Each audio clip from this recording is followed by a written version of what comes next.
Hello.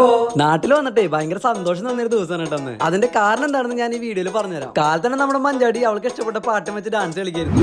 എന്തൊരു പരിപാടി? എല്ലാവർക്കും ഗുഡ് മോർണിംഗ് ഉണ്ടാ. ഇന്ന് നമുക്കൊരു ഡേ ഇൻ മൈ ലൈഫ് ആയാലോ? സിനിമകൾ എനിക്ക് ഭയങ്കര ഇഷ്ടമായതുകൊണ്ട് ഒറ്റയ്ക്കാണെങ്കിലും സിനിമയ്ക്ക് പോകാൻ എനിക്ക് ഒരു മടിയില്ല. ദേ ഞാനിപ്പോ അങ്ങനെ പോണത് ഇന്ന് റിലീസായ ഒരു പുതിയ സിനിമ കാണാനാ. വേറെ എവിടെയില്ല കേട്ടോ, നമ്മുടെ സ്വന്തം രാഗം തിയേറ്ററിലാണ് സിനിമ കാണാൻ പോയത്. ട്രെയിലറൊക്കെ കണ്ടപ്പോൾ നമ്മുടെ രോമാഞ്ച സിനിമയൊക്കെ പ്രതീക്ഷിച്ചാണ് ഞാൻ ഈ സിനിമ കാണാൻ പോയത്. ഹൊറർ കോമഡി സിനിമകൾ എനിക്ക് ഭയങ്കര ഇഷ്ടമാണ്. ഫസ്റ്റ് ഹാഫിൽ അത്യാവശ്യം കോമഡിയും കാര്യങ്ങളൊക്കെ ഉണ്ടായിരുന്നു. സെക്കൻഡ് ഹാഫിൽ അത്ര അങ്ങോട്ട് പഞ്ച് എനിക്ക് തോന്നിയില്ല. എന്തായാലും സിനിമ വലിയ കുഴപ്പമുണ്ടായിരുന്നില്ല. അങ്ങനെ സിനിമയൊക്കെ കണ്ടിറങ്ങിയപ്പോഴേക്കും ഒരു മഴ പെയ്ത് പോയിട്ടുണ്ടായിരുന്നു കേട്ടോ. അടുത്ത മഴയ്ക്ക് മുന്നേ വീട് പിടിക്കാന്ന് വിചാരിച്ച് പോയ ഞാൻ വടക്കുന്നാഥം കണ്ടപ്പോൾ ചെറുതായിട്ടൊന്ന് വണ്ടി സൈഡാക്കി. പണ്ടും ഇവിടെ വെറുതെ വന്നിരിക്കില്ലേ എനിക്ക് ഭയങ്കര ഇഷ്ടമാണ്. അതിന്റെ ഇടയിലാണ് എനിക്ക് ഏറ്റവും സന്തോഷമുള്ള ഒരു കാര്യം നടന്നത്. ഞാൻ അവിടെ നടക്കുമ്പോൾ നമ്മുടെ യൂട്യൂബ് ഫാമിലിയിൽ ഒരു കുഞ്ഞനി ഓടി വന്നിട്ട് ചോദിച്ചു, ചേട്ടാ ഞാനൊരു ഫോട്ടോ എടുക്കട്ടെ. കേട്ടപ്പോൾ തന്നെ എനിക്ക് ഭയങ്കര സന്തോഷം തോന്നി. ഞാൻ അവനോട് ചോദിച്ചുവിടാ, ഞാൻ നിന്റെ ഒരു വീഡിയോ എടുക്കട്ടെ. ദൈവനാണ് നമ്മുടെ കക്ഷി. അങ്ങനെ അതൊക്കെ കഴിഞ്ഞ് വീട്ടിലേക്ക് വരുമ്പോൾ വലിയൊരു പെരുന്നാളിന് അവിടെ കയറി നമ്മുടെ മഞ്ചാടിക്ക് ഒരു ആനക്കുട്ടീനെ വാങ്ങി. കൂട്ടത്തിൽ അമ്മയ്ക്ക് കുറച്ച് ഫ്രൂട്ട്സും വാങ്ങി. ഇതെങ്കിലും സേഫ് ആയിട്ട് വീടെത്തിയാൽ മതി ദൈവമേ എന്നായിരുന്നു എന്റെ പ്രാർത്ഥന. അങ്ങനെ വീട്ടിലെത്തി ആനക്കുട്ടീനെ കണ്ടപ്പോൾ മഞ്ചാടിക്ക് ഭയങ്കര സന്തോഷമൊക്കെ വന്നു. ആദ്യം ഉമ്മയൊക്കെ കൊടുത്ത് കൊണ്ടുവന്നിട്ട് ആനക്കുട്ടീനെ 2 മിനിറ്റ് കഴിഞ്ഞപ്പോൾ മാറി നിൽക്കണ ആനെന്ന് പറഞ്ഞ് അവള് മാറ്റിയിട്ടു. അപ്പൊ അത്രേ ഉള്ളൂ നമ്മുടെ വിശേഷം. അപ്പൊ ശരിട്ടാ.